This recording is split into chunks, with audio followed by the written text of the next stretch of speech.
मी doctor Preeti Ashokrao Naik, अर्थशास्त्र विषयाच्या सर्व विद्यार्थ्यांना माझा नमस्कार. ऑनलाईन लेक्चरच्या सिरीजमध्ये आज आपणास अभ्यासाचे मुद्दे पुढील प्रमाणे आहेत. 1 नंबर, साधनाची मागणी, साधनाच्या मागणीचे वैशिष्ट्ये, साधनाच्या मागणीवर परिणाम करणारे घटक आणि साधनाचा मागणी वक्र. आज आपण काय पाहणार आहोत? साधनाची मागणी. आता मुळात आपल्याला हे माहिती पाहिजे की साधन म्हणजे काय. साधन म्हणजे एखाद्या उत्पादनासाठी किंवा सेवाच्या उत्पादनासाठी लागणारे जे घटक असतात ती म्हणजे उत्पादनाची साधने असतात. ती साधने कोणती असतात? श्रम, भूमी, भांडवल, संघटन, कच्चा माल, वीज इत्यादी गोष्टी आपल्याला उत्पादनासाठी साधने म्हणून लागत असतात. आता हे साधने म्हणजे आपल्याला माहिती पडलं की साधने म्हणजे काय, पण या साधनांना सुद्धा मागणी असते आणि ती मागणी म्हणजे काय आपण आज पाहणार आहोत. तर साधनांची मागणी म्हणजे काय की एखाद्या उत्पादन संस्थेने त्या काळानुसार त्या विशिष्ट काळामध्ये एखाद्या उत्पादन संस्थेने त्या उत्पादनासाठी लागणारे जे घटक आहेत त्या घटकांची जी मागणी केलेली असते ती म्हणजे त्या साधनाची मागणी असते. म्हणजे उदाहरणार्थ पहा, जसं एखाद्या उत्पादन संस्थेमध्ये श्रम लागतात, भूमी लागते, भांडवल लागते, संघटन लागतं, हे आपल्याला माहिती आहे. तर श्रम म्हणजे जसं उदाहरणार्थ श्रम हे घटक उत्पादनासाठी लागत असते. मग त्या काळामध्ये श्रमाचे जे काही दर असतील, मजुरीचे, कामगारांना जे काही त्यांना वेतन दिले जात असते त्या वेतनानुसार त्या वेतनांना ठराविक किमतीला त्या उत्पादन संस्थेने जी मागणी केलेली असते कामगारांची ती मागणी म्हणजे श्रम या घटकाची मागणी असते. तसंच उदाहरणार्थ पाहिलं तर भांडवलाला सुद्धा व्याजदर लागत असते. मग त्या काळामध्ये जे व्याजदर असेल, ज्या काळामध्ये संस्था भांडवलाची मागणी करते त्या काळामध्ये जे भांडवलाचे दर असेल त्या भांडवलाच्या दरानुसार भांडवलाची उत्पादन संस्था ही किती भांडवलाची मागणी करते ती मागणी म्हणजे साधनाची मागणी असते. अशा प्रकारे साधनांना सुद्धा मागणी असते. आता ही जी साधनाची मागणी आहे ती त्या साधनांच्या सीमांत उत्पादकतेवर अवलंबून असते. सीमांत उत्पादकता आपल्याला माहिती आहे. सीमांत उत्पादकता म्हणजे वस्तूच्या शेवटच्या नगापासून मिळालेली जी उत्पादकता असते ती म्हणजे सीमांत उत्पादकता असते. मग ही सीमांत उत्पादकतेवर साधनाची मागणी असते. म्हणजे त्या साधनांपासून किती सीमांत उत्पादकता, जितकी जास्त सीमांत उत्पादकता मिळेल तितकी त्या साधनांची मागणी ही जास्त असते. कालांतराने ही सीमांत उत्पादकता जितकी जास्त राहील तितकी त्या साधनांना मागणी जास्त राहील, परंतु काही काळानुसार मागणी वाढत जाते मात्र सीमांत उत्पादकता ही घटत जात असते. मग कालांतराने साधनांची सीमांत उत्पादकता ही साधनांच्या किमतीपेक्षा जास्त असेपर्यंत ते उत्पादक त्या साधनाची मागणी करतात. म्हणजे सीमांत उत्पादकता ही घटत जात असते, हळूहळू कमी होते, पण ती त्याच्या साधनांच्या किमतीपेक्षा जास्त असेपर्यंत त्या साधनाची मागणी होत असते. त्यानंतर साधनाची मागणी ही त्या साधनाच्या सीमांत उत्पादकतेवर अवलंबून असते असे आपण त्याला म्हणू शकतो. आतापर्यंत आपण काय पाहिलं? साधनांची मागणी. साधनांना सुद्धा जसं वस्तू आणि सेवेला मागणी असते त्याप्रमाणे साधनांना सुद्धा मागणी असते हे आपण पाहिलेले आहे. आता आपण ह्या साधनांच्या मागणीची प्रमुख वैशिष्ट्ये पाहूया. पहिलं वैशिष्ट्य आहे की ज्याप्रमाणे वस्तू आणि सेवा ही मानवाच्या ज्या गरजा असतात किंवा मानवाच्या गरजेची पूर्तता करत असतात वस्तू आणि सेवा, म्हणून या वस्तू आणि सेवांना मागणी असते. पण त्याप्रमाणेच साधनांना ही तशी स्वतंत्र मागणी नसते. तर साधनं जे असतात, भूमी, श्रम, भांडवल, संघटन ही जी उत्पादनासाठी लागणारे साधने असतात यांची जी मागणी असते ती या वस्तू आणि सेवांच्या मागणीवर डिपेंड असते किंवा अवलंबून असते. म्हणजेच जसं जितकी जास्त वस्तू आणि सेवांची मागणी होईल तितकी जास्त साधनांची मागणी ही वाढेल. अशा प्रमाणे पहिलं वैशिष्ट्य असं आहे की वस्तू आणि सेवांची मागणी ही स्वतंत्र नसते, ती त्यांच्या वस्तू आणि सेवांच्या मागणीवर अवलंबून असते. अशा प्रकारे हे पहिलं वैशिष्ट्य. आता पहिलं वैशिष्ट्य पाहिलं की वस्तू आणि सेवांची मागणी ही जशी स्वतंत्र असते तशी वस्तू आणि सेवांची मागणी ही ज्याप्रमाणे स्वतंत्र असते त्यावर अवलंबून असते साधनांची मागणी. हे पहिलं वैशिष्ट्य होतं. दुसरं वैशिष्ट्य आपण असं पाहत आहोत की वस्तू आणि सेवा यांची मागणी ही स्वतंत्र जशा प्रकारे असते तशा प्रकारे साधनांची मागणी ही स्वतंत्र नसते, कारण वस्तू प्रमाणे साधने ही त्या उत्पादनासाठी लागत असतात, तर त्यापैकी एकाच घटकाची मागणी करून चालत नाही, तर त्याची मागणी ही संयुक्त प्रकारे करावी लागते. कारण एखाद्या उत्पादन संस्थेला फक्त भांडवल, श्रम या दोनच घटकाची मागणी करून चालत नाही, तर त्याला सगळ्या घटकाचा एकत्रित मागणी, संयुक्त मागणी करावी लागते, तेव्हाच ते उत्पादन पूर्ण होते. म्हणून उत्पादन साधनांना जी मागणी असते ती संयुक्त मागणी असते. तिसरं जे वैशिष्ट्य आहे ते असं आहे की ह्या साधनांची जी मागणी आहे ती वस्तू आणि सेवाप्रमाणे, वस्तू आणि सेवांची जी मागणी असते ती कशावर अवलंबून असते? उपभोक्ता आणि वस्तूंच्या सीमांत उत्पादकतेवर असते. म्हणजे त्या वस्तू आणि सेवांचे जे उपभोक्ते असतात आणि त्या स्वतः वस्तूंच्या सेवांच्या सीमांत उत्पादकतेवर त्या वस्तू सेवांची मागणी अवलंबून असते.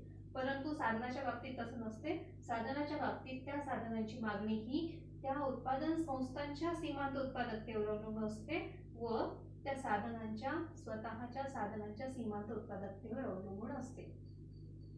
अशा प्रकारे जसं श्रम हा घटक आहे, त्या घटकाची जर सीमांत उत्पादकता कमी कमी होत असेल तर त्याची मागणी कमी होईल. तशा प्रकारे उत्पादन संस्था आणि उत्पादन साधनांच्या सीमांत उत्पादकतेवर त्या साधनांची मागणी अवलंबून असते. अशा प्रकारे हे तिसरं वैशिष्ट्य त्याचं आहे. आतापर्यंत आपण काय पाहिलं की साधनांची मागणी म्हणजे काय, त्याचा अर्थ पाहिला, साधनांच्या मागणीची वैशिष्ट्ये पाहिली, 3 वैशिष्ट्ये होती ती, आणि त्यानंतर आता आपण नवीन पॉईंट घेणार आहोत, साधनांच्या मागणीला प्रभावित करणारे घटक. म्हणजेच साधनांच्या मागणीवर कोणकोणत्या घटकाचा परिणाम पडत असतो ते घटक आपण पाहणार आहोत. त्यातला पहिला घटक आहे साधनांची सीमांत उत्पादकता. म्हणजेच काय की जी साधने असतात, भूमी, श्रम, भांडवल, संघटन, कच्चा माल, ही जी साधने लागणारी असतात उत्पादनासाठी, त्या उत्पादन साधनांची जी मागणी आहे त्यावर साधनांची सीमांत उत्पादकताचा परिणाम होत असतो. म्हणजे एखाद्या साधनांचा सीमांत उत्पादकता जितकी जास्त असेल तितकी त्या साधनांची मागणी अधिक असते. एखाद्या साधनांची सीमांत उत्पादकता जितकी जास्त असेल तितकीच त्या साधनांची मागणी ही अधिक असते. त्यानुसार दुसरा पॉइंट असा आहे, म्हणजेच काय की साधनांची सीमांत उत्पादकता ही त्याच्या मागणीवर परिणाम, साधनाच्या मागणीवर परिणाम करत असते, हे आपल्याला लक्षात येतं. त्यानंतर दुसरा आहे साधनांची किंमत किंवा मूल्य. आता ह्या साधनांची जी किंमत असते त्याचा सुद्धा परिणाम त्याच्या साधनांच्या मागणीवर पडत असतो. तो कसा? जसं साधनांची किंमत ही जितकी कमी असेल तितकी त्याची मागणी ही जास्त असते. म्हणजेच काय की साधनांची किंमत कमी असता त्या साधनाची मागणी ही जास्त असते, आणि ज्या साधनाची किंमत जास्त असते त्याची मागणी तितकीच कमी असते. म्हणजे साधनाची किंमत आणि त्याची मागणी ही एकमेकांच्या विरुद्ध दिशेने चालत असते. दुसरा कोणता घटक आहे? साधनाची किंमत, जी त्या साधनाच्या मागणीवर परिणाम करत असते. तिसरा घटक आहे साधनाचा पुरवठा. आता कुठलाही घटक आहे जे उत्पादन घटक लागत असतो त्या घटकाचा पुरवठा सुद्धा होत असतो. आता पुरवठा म्हणजे काय की तो घटक आपल्याला बाजारामध्ये किंवा जिथे आपण मागणी करतो तिथे ते आवश्यकतेनुसार मिळणं, म्हणजेच त्याचा पुरवठा होय. मग या साधनाचा पुरवठा जितका योग्य होत असेल त्याप्रमाणेच आपण मागणी त्याची करणार आहोत. जर पुरवठा होत नसेल तर आपली मागणी करून त्याला काहीही अर्थ उरत नाही.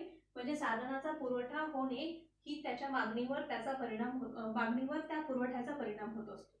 पुरवठा जितका कमी झाला तितकी मागणी सुद्धा घटत जाईल. म्हणजेच पुरवठा ह्या घटकाचा परिणाम त्याच्या मागणीवर, साधनांच्या मागणीवर होत असतो. उदाहरणार्थ जसं पाहिलं तर आपल्याकडे भारतामध्ये जे आहे अर्थव्यवस्था भारताची जी आहे ती कशी आहे? श्रमप्रधान आहे. कशामुळे? कारण भारतामध्ये जास्त मनुष्यबळ आहे. जास्त मनुष्यबळ असल्यामुळे इथे आपल्याला श्रमप्रधान तंत्र वापरण्यामध्ये योग्य चालतं, म्हणून आपण भारत देशाने श्रमप्रधान तंत्र वापरलेलं आहे.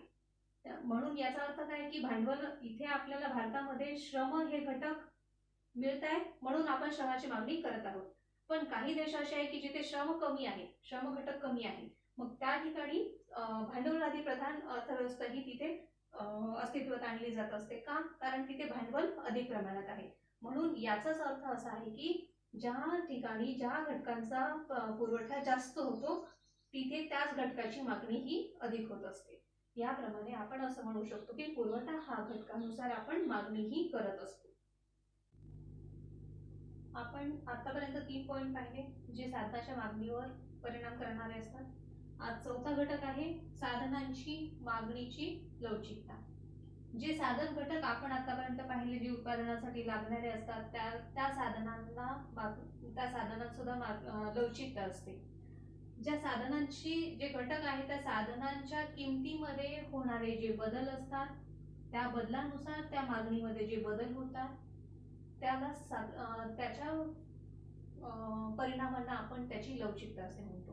म्हणजेच उत्पादन साधनाच्या किमतीत होणाऱ्या बदलामुळे त्याच्या मागणीवर परिणाम होतो. यालाच आपण त्या साधनाची मागणीची लवचिकता असे म्हणतो. आणि याच साधनांच्या लवचिकतेवर त्याची मागणी अवलंबून असते. म्हणजे जसं ज्या एखाद्या साधनांची लवचिकता ही जास्त असेल तर त्याची मागणी ही त्याप्रमाणे केल्या जाईल. आणि ज्याची एखाद्या साधनाची लवचिकता कमी असेल तर त्याप्रमाणे त्या साधनाची मागणी केल्या जाईल. म्हणजेच साधनाची मागणी ही त्याच्या लवचिकतेवर अवलंबून असते. मग आता त्या व्यतिरिक्त साधनांच्या लवचिकतेवर परिणाम करणारे घटक कोणते आहेत तर साधनाद्वारे उत्पादित वस्तूची लवचिकता. आता ही जी साधने असतात त्या साधनाची लवचिकता ही त्या साधनाद्वारे जी वस्तू उत्पादित केल्या जाईल त्या वस्तूंच्या लवचिकतेवर त्या साधनाची लवचिकता अवलंबून असते. म्हणजे समजा आता आपण उदाहरणार्थ पाहिलं तर सीझनल ज्या गोष्टी असतात, उदाहरणार्थ आईस्क्रीम पाहिलं किंवा छत्री पाहिली, या गोष्टी कशा असतात सीझनल वापरल्या जातात किंवा याची मागणी ही सीझनल होत असते. म्हणून त्यासाठी लागणारे जे काही साधन असतात त्या साधनांची मागणी सुद्धा त्या सीझनल वस्तू उत्पादित केल्या जातात त्या वस्तूंच्या मागणीवरच त्यांच्या साधनाची मागणी अवलंबून असते. उदाहरणार्थ आता छत्री पाहिली तर छत्रीसाठी लागणाऱ्या ज्या गोष्टी आहेत त्याच्या ही छत्रीची जी मागणी कशी आहे लवचिक आहे. मग छत्रीसाठी लागणारे जे काही घटक आहेत त्या घटकांची सुद्धा मागणी ही लवचिकता कशावर अवलंबून राहील की त्याच्यापासून तयार केलेल्या वस्तूच्या उत्पादनावरून मागणीवरून अवलंबून राहील. म्हणजेच त्याद्वारे साधनांद्वारे उत्पादित वस्तूंची लवचिकता ही साधनांद्वारे उत्पादित केलेल्या वस्तूंवर त्या साधनाची लवचिकता अवलंबून असते. दुसरं आहे उत्पादन साधनातील त्या साधनाची लागत. म्हणजे एकूण जे उत्पादन साधनाला जो काही खर्च केला जातो एकूण उत्पादन साधनापैकी त्या पर्टिक्युलर जे उत्पादन साधन आहे त्या उत्पादन साधनाचा खर्च किती आहे याच्यावर त्याची लवचिकता अवलंबून आहे. म्हणजे समजा आता श्रम घटक आहे, श्रम घटक खूप महाग झाला तर त्यानुसार मग त्याची मागणी ही कमी अधिक होईल. किंवा भांडवल घटक आहे किंवा पाणी वीज किंवा कच्चा माल, म्हणजे कच्चा मालाचे समजा भाव वाढले अचानक तर मग त्या साधनामध्ये एकूण त्या कच्चा मालाचा एकूण जो साधनासाठी केला जाणारा खर्च आहे त्यापैकी कच्चा मालाचे भाव वाढले म्हणून कच्चा मालाचा खर्च वाढलेला आहे. हे जर एखाद्या साधनाचा जर जास्त किंमत होत असेल जास्त खर्च होत असेल तर त्यावर त्याची लवचिकता अवलंबून आहे. कारण बऱ्याच वेळेस वस्तूंच्या साधनांची जी किंमत आहे ती कमी अधिक होत असते. त्यानुसार त्या वस्तूची लवचिकता साधनांची लवचिकता त्यावर अवलंबून असते. त्याच्यानंतर उत्पादन साधनातील तिसरा पॉइंट आहे साधनाची पर्यायी उपलब्धता. वस्तूच्या साधनांच्या लवचिकतेवर तिसरा घटक तो परिणाम करतो आहे साधनाचा पर्यायी उपलब्धता. म्हणजे जो उत्पादनासाठी लागणारे साधनाचे घटक आहेत त्यापैकी त्या वस्तूला समजा पर्यायी दुसरा साधन घटक उपलब्ध असेल तर त्या साधनाची मागणी ही कमी अधिक होऊ शकते. लवचिकता म्हणजे काय, त्याची मागणी कमी अधिक होणे म्हणजेच त्याची मागणी लवचिक असते त्या वस्तूची. तर या साधनांना जर पर्यायी वस्तू दुसरी उपलब्ध असेल तर मात्र जसं गुळ आहे आणि चहा आहे, गुळ आहे आणि साखर आहे ह्या दोन्ही एकमेकांना पर्यायी वस्तू आहे. समजा आता आपल्याला गुळास साखर जर पर्यायी असेल तर मात्र गुळाच्या मागणीला जर काही गुळाची किंमत वाढली तर साखरेला मागणी वाढेल आणि साखरेची किंमत वाढली तर गुळाला मागणी वाढेल. तर अशा प्रकारे पर्यायी वस्तू साधनांना जर उपलब्ध असेल तरीही त्या साधनांच्या मागणीवर त्याचा परिणाम होत असतो. आज आपण पाहणार आहोत साधनांचा मागणी वक्र. साधनांचं कोणत्याही उद्योग संस्थेच्या साधनांचा मागणी वक्र हा ऋणात्मक दिशेने गेलेला असतो. याचं कारण असं की कुठल्याही उद्योग संस्थेचा ही त्याच्या साधनांच्या किमतीच्या विरुद्ध दिशेने त्या साधनांची मागणी असते, म्हणून त्या साधनांचा जो मागणी वक्र आहे तो ऋणात्मक असतो. म्हणजे किंमत जास्त झाली, साधनांची मागणी कमी होणार, म्हणजेच कमी किमतीला जास्त साधनांची मागणी होते आणि जास्त किमतीला साधनांची मागणी कमी होत असते, म्हणून साधनांचा मागणी वक्र हा ऋणात्मक दिशेला गेलेला असतो. याआधी आपण पाहिलंच होतं की साधनांची मागणी ही त्याच्या सीमांत उत्पादकतेवर अवलंबून असते. सीमांत उत्पादकता ही जशी जशी घटत जाते तशी तशी त्याची मागणी सुद्धा घटत जात असते.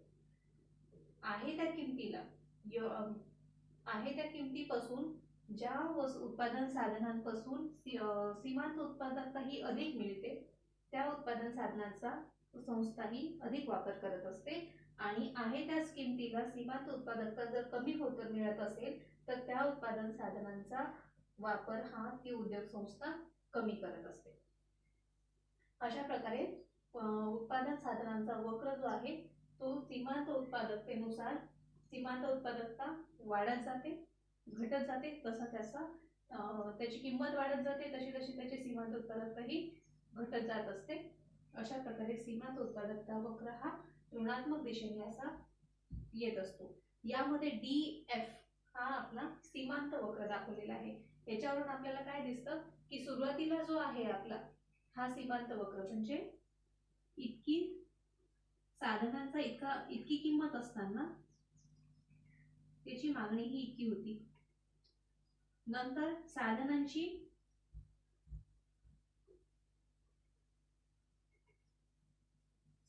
जेव्हा मागणी इतकी झाली तेव्हा त्याची किंमत ही इतकी होती. अशा प्रकारे ही जी साधनांची जी काही साधनांची जी किंमत आहे ती किंमत जशी सुरुवातीला जास्त होती आणि नंतर त्याच्यापासून मिळणारी उपयोगिता ही घटत गेलेली आहे. म्हणूनच आपण असं म्हणू शकतो की साधनांचा मागणी वक्र हा ऋणात्मक असतो, म्हणजे उतरता असतो उजव्या बाजूला. तर ही एक गोष्ट आहे की एखाद्या उत्पादन संस्थेचा हा मागणी वक्र आहे. आपण आता याच्यानंतरच्या भागात पाहणार आहोत की जेव्हा आपण याचा मागणी वक्र पाहत आहोत तर एका उद्योग संस्थेच्या मागणी वक्राचा विचार न करता एकूण त्या क्षेत्रातील जे काही उत्पादन संस्था आहेत, जे एकूण उद्योग आहेत, त्या उद्योगांचा त्या साधनाबाबतीत जे मागणी वक्र आहे तो पण उतरता असतो. तर तो का असतो ते आपल्याला पाहणे गरजेचे आहे. त्यानुसार त्या उत्पादन साधनांची किंमत कशा प्रकारे ठरते हे आपण पुढील भागात पाहणार आहोत. आता आपण पाहत आहोत साधनांचा मागणी वक्र. सुरुवातीला आपण पाहिलं होतं की एका संस्थेचा साधनांच्या मागणीचा वक्र हा ऋणात्मक होता, हे आपण पाहिलं होतं. आपल्याला DF हा अशाच पद्धतीच्या आकृतीमध्ये आपण D आणि F हा आपल्याला साधनांचा एका संस्थेच्या साधनांचा उत्पादन साधनांचा मागणी वक्र हा आपल्याला आपण पाहिलेला होता, तो ऋणात्मक होता. आता आपण पाहणार आहोत उद्योगाद्वारे जी साधनांची मागणी वक्र असतो तो सुद्धा ऋणात्मक आहे. तो आपण ह्या आकृतीमध्ये आपल्याला दिसत आहे. D1 आणि F1 हा वक्र जो भेटलेला आहे तो एका उद्योगाद्वारे जे साधनांची एकाच उद्योग समूह जे अनेक संस्था आहेत त्या अनेक संस्थांचा एक जो उद्योग समूह होतो त्या उद्योगात अनेक संस्थांच्या साधनांच्या मागणी वक्राच्या आधारे आपण हे उद्योगांद्वारे साधनांचा मागणी वक्र तयार केलेला आहे. तो आपल्याला मिळालेला D1 आणि F1 हा पण ऋणात्मक आहे.